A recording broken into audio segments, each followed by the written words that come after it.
Good afternoon, everyone, and welcome to our Learn at Lunch webinar. Today, we will hear from Extension Farm and Ranch Management Specialist, Dr. Eric DeVeest, as he discusses research on the profitability of value-added calf management practices. You can ask questions through the chat window by clicking the chat button at the bottom of the screen. We have additional farm management resources on the eFarm Management page, and I will share this link in the chat window. Dr. DeVeest, I will turn it over to you now. Thanks, Brent. Thank you for joining us. It's been a while since I've done one of these, so glad to be back at it. I recently went back and was looking at some research that we did over a period of years. And I'm going to talk in particular about a paper that we did about 10 years ago. We wanted to look at how, with the probability that cattle actually earned a profit from value-added management practices. And so this is part of the OQBN project. And we've got lots of literature out there, not just from Oklahoma State, although I listed 3 papers here from Oklahoma State that show that value-added management practices increase sale prices. But that's on average. That's across all the lots that go through value-added, we average that. But there's a range around that. And not every lot of value-added cattle is actually going to earn a premium. And so we went back and analyzed our data to look at the probability of getting a positive, a price premium. And then we put budgets to those things to look at the probability of getting a higher profit out of those cattle. So we used a method called, it's a matching method.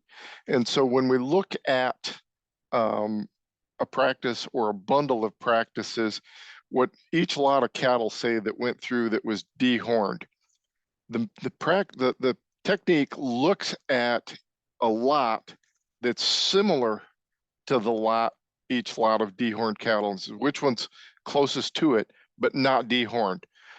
So they have similar weight, they have similar hide color or percentage hide color, similar in muscling and frame score. And so it finds a neighbor that looks like it, and it compares the prices then. And so it does that for each one of these practices and bundles of practices that we were looking at. And so we looked at them, like I said, individually. So we looked at weaned alone, vaccinated alone, dehorned or polled. And so each one individually. And then we started looking at bundles of them. And so we looked at weaned plus vaccinated and dehorned, weaned plus vaccinated, dehorned, plus third-party verified. And so for the weaned cattle, we assumed that they were weaned 21 days, gaining 2 pounds a day.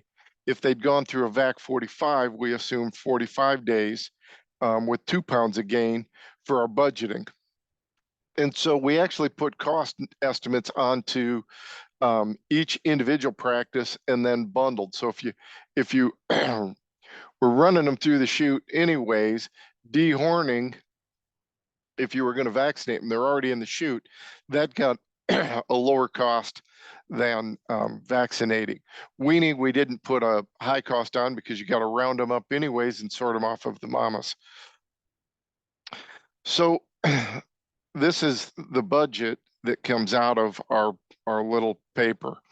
The baseline is going to be different depending on which practice or bundle of practices, because again, it's looking for cattle that look like the lot.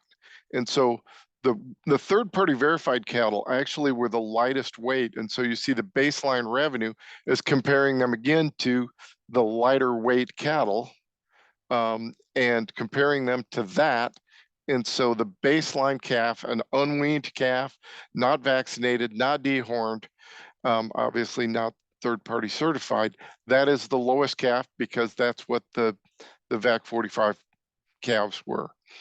And then the heaviest calves were cattle that were just vaccinated or dehorned, they had a higher weight than the other baselines. And so then we went through, we calculated the difference in price that the model estimated for each one of these practices or bundles of practices, and calculated the value added for a calf that fit, like a weaned calf. So weaned 21 days, what was that price premium on that weight? And then we added that, we computed that revenue for each one of them. And then we put an expense in. So we said, weaning them, we have $24 a head, which might be high, which is okay. We're conservative on this. And then we go down through and we compare them, and we see all of the practices budgeted out. So, but as you added the bundles, generally the value goes up. So the weaned plus vaccinated dehorned earned $43 more a head. And then when you put third-party verified on it, that earned $68, not over the weaned vaccinated dehorned, over a calf that was not weaned vaccinated dehorned at all. And so that's the premium or the profit that pencils out on average. But let's look at the probabilities then. So we came back using a method where you simulate off of the estimated coefficients and looked at how many of those cattle are going to have a positive return. And here's the average price effect. So weaning alone gets them over $5 a hundredweight. And I've asked before, if you're only going to do one thing, what would it be? Wean them. You can run them in there, keep them 21, 45 days, whatever you want, and that earns a profit. 62% of the time it earns a profit.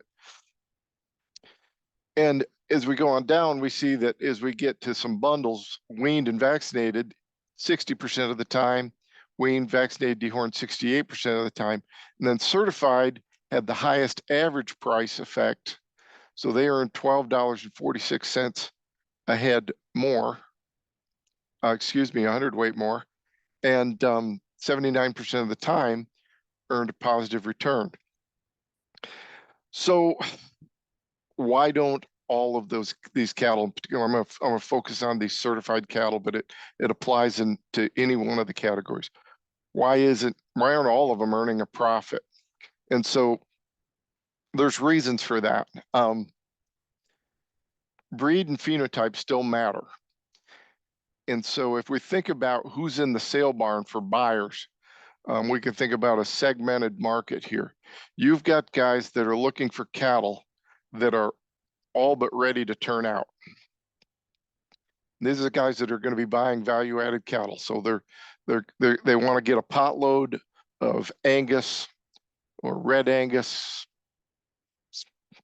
cross cattle that vaccinated, castrated, dehorns, they're ready to turn out. They can find those cattle. They can find lots of those cattle to fill their needs. I have a neighbor who says, I buy junk. So he's looking for the oddball calf, the calf that's not been dehorned. It hasn't been castrated. It's looking pretty rough. He doesn't want to buy a calf that somebody has been straightening out. He is willing to take the risk that's associated with a calf that hasn't had any of these practices and then earn the higher returns associated with it.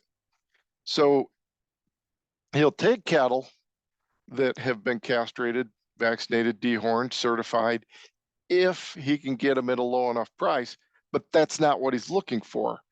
And so you're not going to take a calf that's a real rough looking calf, got a breed that's not beef breed, so might be Corriente cross, might have some dairy cross in it. You're not going to take that calf and by doing value-added practices, move it from a lower value over into this high value. It might get a premium, but it's going to be smaller. And so by the time you subtract out the cost of doing that, we end up with some lots that aren't going to earn positive profits. Another issue with it is you end up with, okay, there aren't as many of these these oddball breeds, the Coriani crosses, the dairy crosses that are coming into the barn that have gone through all the value-added practices. And so even if I wanted them, I'm not going to buy a pot load or a trailer load of them that have gone through the VAC 45 program. I'm going to buy some potentially that are, but I can't fill it up. So I'm filling it up with other calves that haven't gone through that. So when I get home, I got to vaccinate them all anyways. I got to straighten out a bunch of cattle. And so it's just not worth as much to those buyers to have cattle that have gone through it. So breed and phenotype are still really important in there. And there's another issue here. We have noise. I know some of you have probably been involved with collecting our OQBN data when we've done this. This was, like I said, 10 years ago, and we did a bigger collection project for a few years where we were collecting not just value-added sales, but we were also collecting just every sales around our value-added. So we got a bigger lot. So, but when we're collecting data, sometimes we're going to key in a weight incorrect or a price incorrect. And so there's noise in the data set here and there. And so that's going to affect it. So 79% is a nice conservative number. It could be higher, but that's what we're going with. So I'm a proponent of value-added practices only because most of the time they're going to earn higher profits. But I think it's important to remember that they got to do things right. And I think doing things right starting with a good breeding program. On the bottom of my last slide here, you'll see a link to fill out the Qualtrics survey, and I will answer questions if you have questions. I see in the chat. Oh, Brent just put the webinar survey. I Questions also shared the link to the fact sheet as well. Okay, thank you.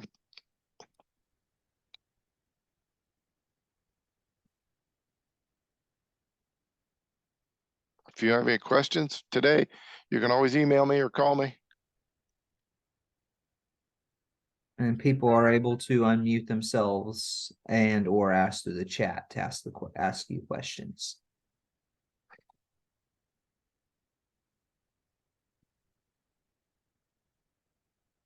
So I shared the same webinar survey link that Eric had in his slide. So thank you for filling that out. Okay, thanks for coming by.